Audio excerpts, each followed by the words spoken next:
tenggelam katanya di kapal. Kali 2 kali nggak apa-apa, kalau 3 kali 4 kali kan ya kamu tonjok kepalanya lama-lama. Meninggal yo.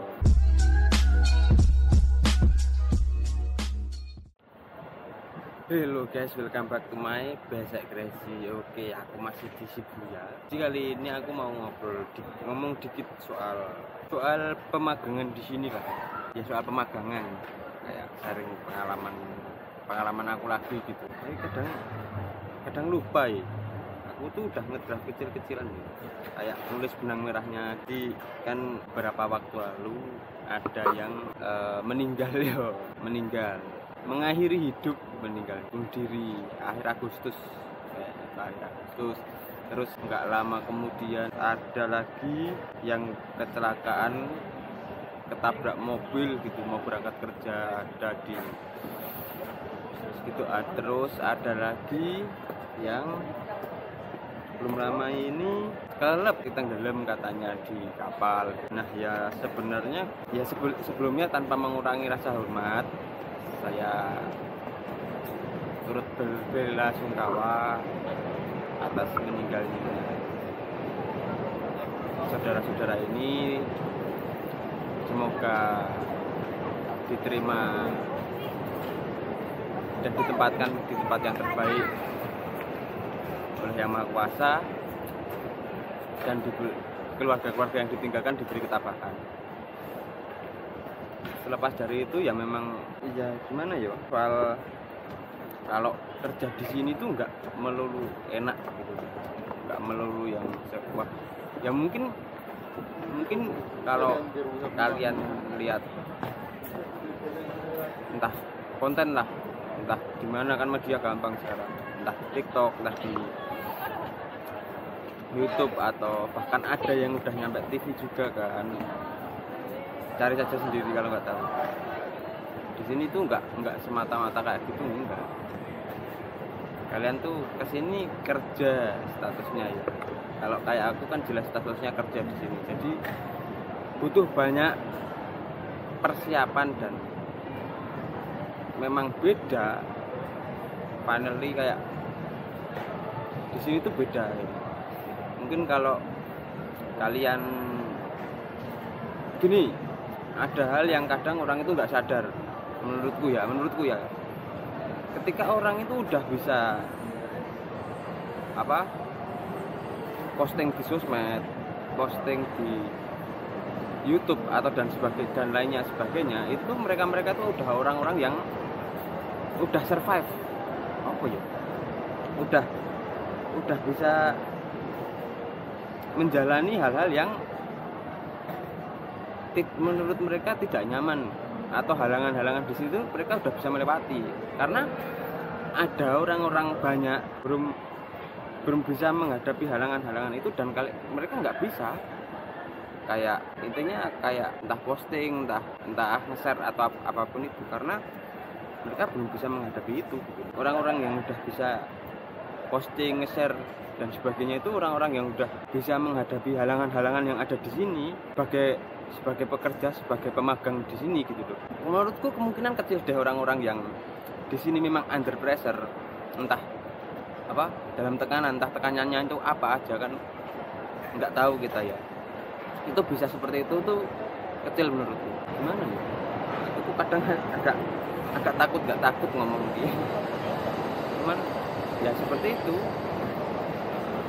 Yang mesti kalian tahu kan, kalau misal kalian pengen kesini dan kerja,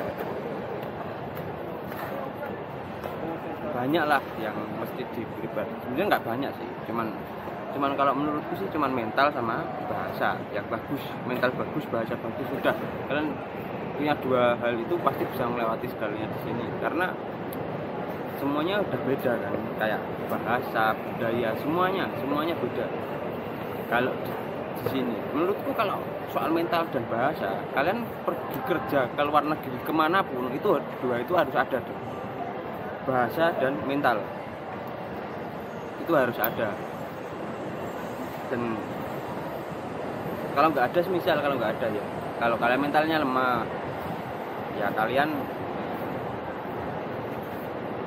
nggak ada apa-apa dikit pasti overthinking, minder dan sebagainya kan. Jadi itulah yang penting. Terus sama gini, mungkin ya kembali lagi, ada yang udah lihat banyak orang-orang yang di Jepang, entah kembali lagi dari media, entah TikTok, entah Instagram atau YouTube atau apa gitu, yang kadang orang nggak bisa, jangan dimakan mentah-mentah. Oh, di Jepang tuh enak gini, jangan. Jadi nggak semua orang itu kayak aku lah, kayak seberuntung aku gitu, kayak paling gampang gitu ngomongnya. Nggak semua orang tuh seberuntung aku yang dapat kerjaan ya enak, terus dapat bos enak. Itu nggak semua orang bisa seberuntung itu. Bahkan jika kalian tuh benar-benar ngikuti orang yang kalian lihat, kayak misal kalian tuh ngikutin aku kerja di perusahaanku di bagian yang sama, hidup kalian tuh nggak seperti seberuntung aku. Pasti beda ceritanya, beda orang, beda cerita, beda situasi, pasti beda waktu, beda lah, akhirnya pasti beda. Nggak mungkin ada orang yang bisa akhirnya sama, itu nggak mungkin. Semisal kalian bisa masuk kerja ke tempat kerjaan aku, kerjaan yang sama, entah berat atau ringan itu, terus semuanya sama. Tapi kan gini, belum tentu lingkungan perusahaan yang tempat kalian kerja itu baik sama aku, belum tentu mereka baik sama kalian juga. Itu kembali ke diri kita masing-masing gimana. Jadi nggak bisa serta-merta, wah aku pengen kerja kayak gini, orang ini kayaknya kerjanya ini ada gini. Entah itu apa aja kerjanya ya, itu belum tentu kalian seenak orang yang kalian lihat itu, seberuntung orang yang kalian lihat itu, nggak bisa. Pasti beda akhirnya. Yang kadang orang nggak bisa melihat tuh kan di situ. Pasti beda, nggak mungkin. Intinya sama itu nggak mungkin. Pasti beda. Terus kalau kayak ya kembali lagi kan kita merantau, terus banyak yang dipertaruhkan itu, banyak lah, jauh dari keluarga, jauh dari orang tua, jauh dari tempat kita lahir, besar dan tumbuh gitu, jauh dari orang-orang yang kita sayangi. Jadi ya banyak lah, nggak semudah yang dilihat. Wah, main-main sana, main sini, main nge-vlog sana sini, enggak seperti itu. Enggak, hari-hari yang menurut mereka membosankan itu mereka enggak gimana ya, enggak bagikan, enggak share gitu loh. Aku pun gitu kan, sama. Mungkin kalau yang full Instagram tahu lah ya, sebenarnya hari-harinya ya sama kan, kerja, berangkat pagi, pulang sore, kadang malam, seperti itu sama-sama. Di rumah pun kan kayak gitu kalau kerja kan. Nah, kembali lagi ke yang tadi, yang harus disiapin kalau kesini tuh mental dan bahasa. Gini, kalau mental sih gimana ya, kalau mental mau nggak mau harus dilatih, banyak dapat tekanan mental juga sih biar mentalnya kuat. Cuman kalau dari segi bahasa, kalian kesini kerja, utamanya kayak yang aku alami ya di Jepang, kalian tuh kerja itu kayak nggak sama kayak orang kuliah. Kalian di kerjaan sama lingkungan kerja sama lingkungan kuliah itu beda. Kalian kesini kerja, ketemu orang-orang yang tidak mau tahu dengan level bahasa kalian. Nggak kayak kalau kalian kuliah. Kalau kalian kuliah, kalian tuh ketemunya mayoritas ya pasti anak-anak muda, anak-anak yang mau mengerti level bahasa kalian. Oh, bahasa kamu tuh belum bagus, bahasa kamu masih jelek dan sebagainya gitu, mereka mau mengerti. Tapi kalau kerja, kalian tuh mayoritas ketemu orang-orang yang dewasa ke arah tua, dan mereka tuh kadang nggak mau tahu level bahasa kalian itu kayak gimana. Intinya udah kalian otomatis kalau bahasanya nggak bagus, dijelasin nggak bisa dong, terus nggak bisa kerja dong, jelas kan kayak gitu teorinya. Jadi kalau kalian nggak bisa kerja, udah nggak bisa kerja, nggak bisa diajak ngobrol nggak paham-paham, ya nggak usah ke orang lain lah, kamu ke adik kamu sendiri aja. Kalau adik kamu bandel, dikasih tahu susah, disuruh ambil sendok, ambilnya garpu, nggak sekali 2 kali nggak apa-apa. Kalau 3 kali 4 kali kan ya kamu tonjok kepalanya lama-lama. Ya kayak gitu sebenarnya. Nggak, itu kesalahpahaman tuh sering banget gara-gara level bahasa yang memang kurang gitu loh. Bahasa itu penting banget loh menurutku. Kalian lama-kelamaan aku di sini, menurutku lama-kelamaan aku di sini, aku bisa menyimpulkan bahwa kalian tuh penting bisa ngomong, nggak bisa kerja nggak apa-apa.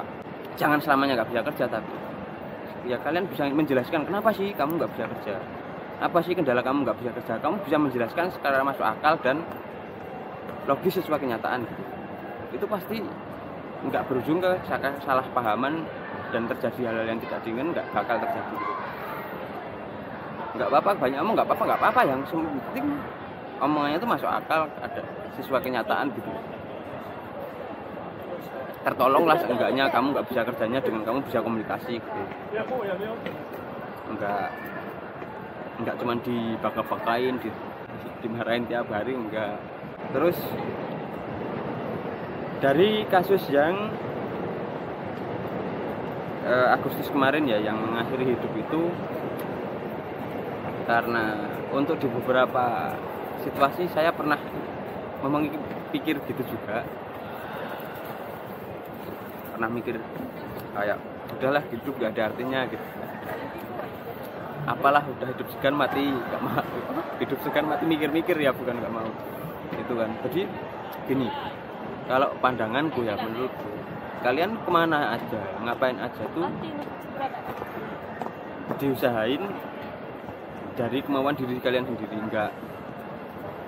enggak dorongan dari orang lain atau apapun. Karena gini, kalau kalian udah dari dorongan kalian sendiri, mau susah sakit, mau susah seneng, enak nggak enak, kalian tuh masih gimana ya. Kalau aku kayak ya ini memang pilihanku, aku nggak bisa menyesal sama diriku sendiri, sama pilihanku sendiri, nggak logis dong gitu loh kalau kamu menyesal sama pilihan kamu sendiri gitu. Kan itu maunya kamu sendiri, ya kamu harus tanggung jawab. Jadi enggak mengkambing hitamkan orang lain ketika ada hal-hal yang tidak diinginkan. Nah, dengan hubungannya apa sama yang kasus akhir Agustus kemarin yang mengakhiri hidup itu? Menurutku gini, mungkin di sini dia under pressure, manual kerja di bawah tekanan lah, entah dia dari atasannya, lingkungan kerjanya atau apapun itu. Terus di rumah pun yang pihak dari rumahnya bisa aja dia juga menekan untuk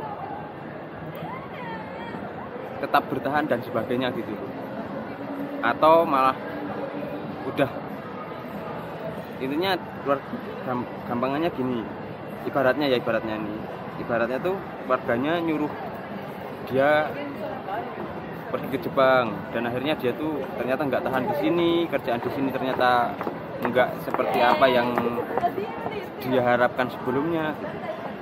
Terus kayak di sini udah nggak bertahan, di rumah juga nggak ada support atau sebagainya, kan pasti mikirnya enggak kan, kayak gitu loh. Jadi kalau semisal kamu apapun itu, kalau kamu ngelakuin dari diri sendiri, entah susah senang, baik jelek, pasti kalian nggak boleh dong mengkambing hitamkan orang lain, karena itu pilihan kalian sendiri. Tanggung jawab harus tanggung jawab dong sama pilihan sendiri.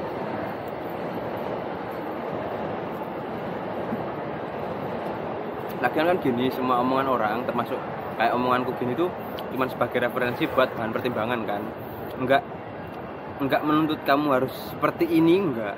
Cuman ya kayak gini tuh, omongan kayak gini tuh cuma sebagai pertimbangan. Ada yang ngomong kayak gini, ada yang ngomong kayak gini, ada yang ngomong gini. Kalian kumpulin data-datanya, terus yang cocok sama aku tuh gimana sih gitu. Enggak terus kalian harus ngikuti si A, B, C, enggak gitu.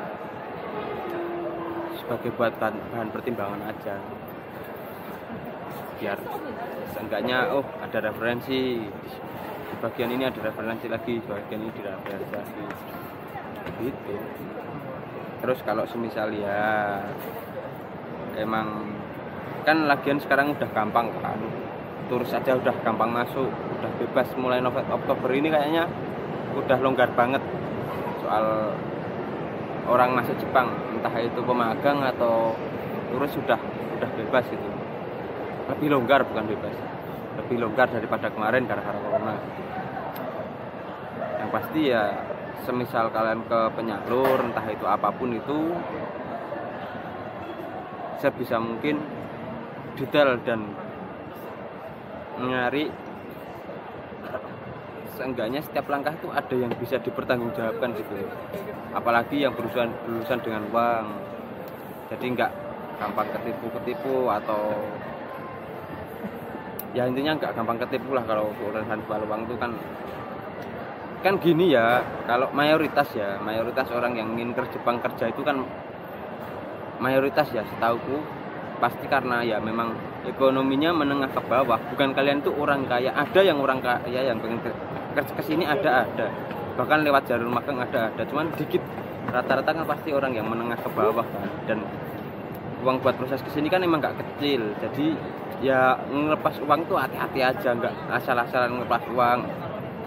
Kan pastinya ada yang minjem, ada yang jual ini jual itu, minjem ke sono minjem ke sini. Jadi ya hati-hati, soalnya udah banyak kasus juga kan. Kurang lebihnya kayak gitulah yang mau aku sharing kali ini.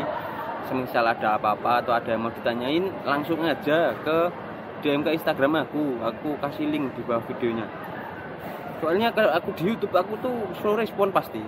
Langsung aja DM Instagram nggak apa-apa. Semau kalian DM jam berapa nggak apa-apa, DM aja, pasti aku jawab lah. Atau enggak ke Instagram terus komen aja di postingan aku, itu pasti aku jawab sih kalau ada yang mau ditanyakan atau ada yang kurang tahu atau gimana. Ya misalnya aku tahu, aku pernah ngalamin atau ada hubungannya dengan sama aku, ya aku jawab setauku ya. Karena kembali lagi aku di sini baru 2 tahun lebih. Ibarat bayi itu baru bisa jalan, baru bisa ngomong, belum bisa apa-apa, sekolah aja belum kan. Jadi ya masih goblok bego, belum tahu, ya pantas gitu.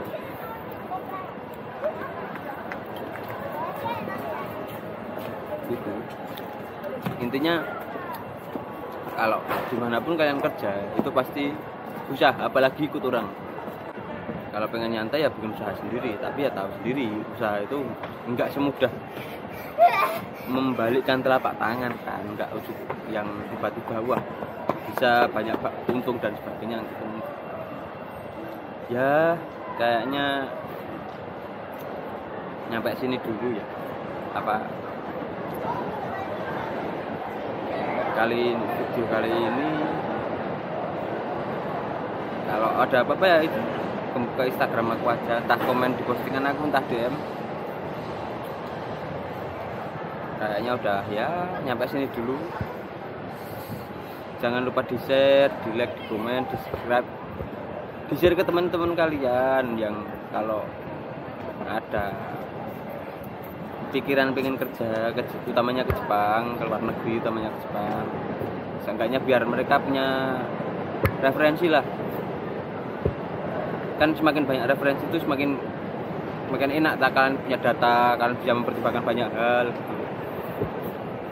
Udah nyampe sini dulu videonya, see you next video, bye bye.